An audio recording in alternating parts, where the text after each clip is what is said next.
हर एक को कंप्यूटर मिलेगा। आपको उसी कंप्यूटर पर जाकर के बैठना है जो आपका नंबरिंग दिया गया है। हर एक कंप्यूटर पर नंबर लिखा हुआ रहेगा। उसके बाद आपको क्वेश्चन मिलेंगे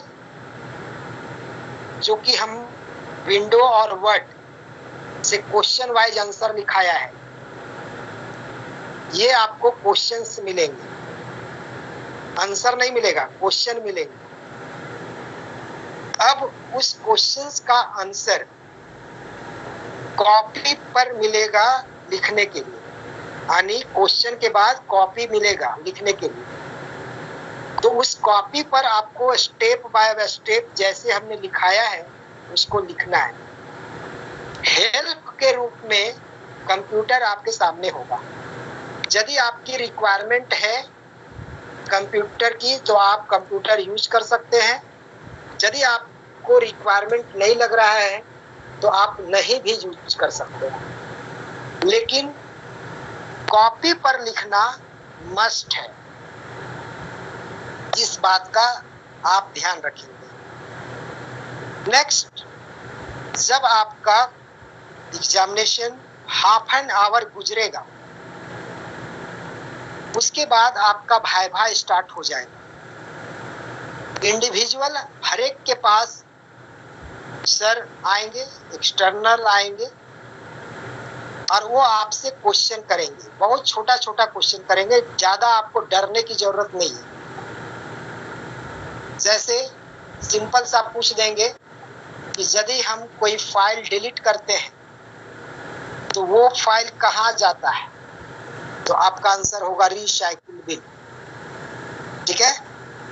अब पूछेंगे कि रिसाइकिल बिन में जो फाइल स्टोर हुआ वो परमानेंट स्टोर हुआ या टेम्पररी, तो वो परमानेंट स्टोर हुआ, क्योंकि हार्ड डिस्क का ही 10% रिसाइकिल बिन के पास होता है जगह, इसमें स्टोर हुआ। ठीक है। नेक्स्ट, मान लो कि बगल से पूछ दिए तो फिर रिसाइकिल बिन में गया क्यों, जब डिलीट हम करिए दिए तो रिसाइकिल बिन में क्यों गया, तो only for safety. By the way यदि गलती से डिलीट हो गया तो रिसाइकिल बिन से हम क्या कर सकते हैं, रिकवर कर सकते हैं। तो इस तरह से कॉन्सेप्चुअल क्वेश्चन पूछे जाएंगे आपसे। ठीक है ना। अब ये कॉन्सेप्चुअल क्वेश्चंस हैं, इतने सारे स्टूडेंट्स हैं, मे भी हो सकता है कि पूछ दे व्हाट इज कंप्यूटर, तुम यही बता दो। तुम कंप्यूटर का प्रैक्टिकल करने आए हो तो कंप्यूटर क्या है ये तो मालूम होना चाहिए ना तुमको। नेक्स्ट से पूछ देगा, अच्छा ठीक है, इनपुट डिवाइस कौन कौन है बताओ तो जी, तुम बता दोगे कीबोर्ड होता है, माउस होता है ना, एक दो को बता दो तो हो गया। अब पूछेंगे आउटपुट डिवाइस कौन कौन होते हैं जी, तो मॉनिटर होता है, प्रिंटर होता है, प्लॉटर होता है, ये सब आउटपुट डिवाइस होता है। यही सब छोटा छोटा क्वेश्चंस जो है पूछ लीजिएगा। अब कहेंगे तुम जो ऑनलाइन क्लास किया ये किसका कॉन्सेप्ट है जी, तो नेटवर्किंग का कॉन्सेप्ट है। सर हम घर में बैठे हुए थे, सर कहीं अपने घर में बैठे हुए थे, कम्युनिकेशन हमारा हो रहा था, ये नेटवर्किंग के थ्रू हो रहा था, है ना। तो मेरे ख्याल से आप समझ गए होंगे कि छोटा छोटा कॉन्सेप्ट पूछा जाएगा, एकदम निफिक्र होकर के तरीके से आपको जवाब देना है। ठीक है। यदि वो इंग्लिश में भी बोल रहे हो और आपको समझ नहीं आ रही हो, आप उनसे रिक्वेस्ट कर सकते हो कि sir please speak in Hindi, sir हमें इंग्लिश समझ नहीं आ रही है, आप थोड़ा हिंदी में बोल दीजिए। वो हिंदी में बोलेंगे, हिंदी में आपको आंसर देना है। इसलिए ज्यादा आपको टेंशन लेने की जरूरत नहीं। दूसरी बात ये कि बाय द वे सपोज कीजिए कि आपको इंग्लिश लिखने में प्रॉब्लम हो रही है, तो जो चीज हमने आपको समझाया, जो चीज आपने समझा, जिस चीज को आपने इंग्लिश में लिखा, आप उसको हिंदी में भी लिख सकते हैं या मिक्स करके भी लिख सकते हैं, कोई प्रॉब्लम नहीं है। यदि आपको ना हिंदी आता है ना इंग्लिश आता है, यानी सेंटेंस बनाने आई भी नहीं करता है, तो आप जो है स्टेप का एरो दे दे करके भी लिख सकते हैं।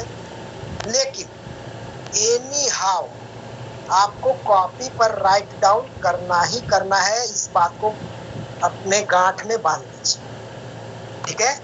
ऐसा नहीं कि प्रैक्टिकल का एग्जामिनेशन देने जा रहे हैं तो सिर्फ कंप्यूटर पर किए और हो गया। मान लीजिए कि आपने कंप्यूटर पर सारा काम कर दिया और कॉपी पर कुछ भी नहीं लिखा, आप हो जाएंगे फेल, आपको मार्क्स मिलेगा 0। लेकिन यदि आपने कॉपी पर लिख दिया, कंप्यूटर पर नहीं किया, तो कोई बात नहीं। इसलिए कॉपी और पेन मस्ट है, क्वेश्चन और आंसर देना मस्ट है, ये आप ध्यान रखिए। इसलिए हमने हर एक क्वेश्चन का आंसर स्टेप बाय स्टेप लिखवाया है।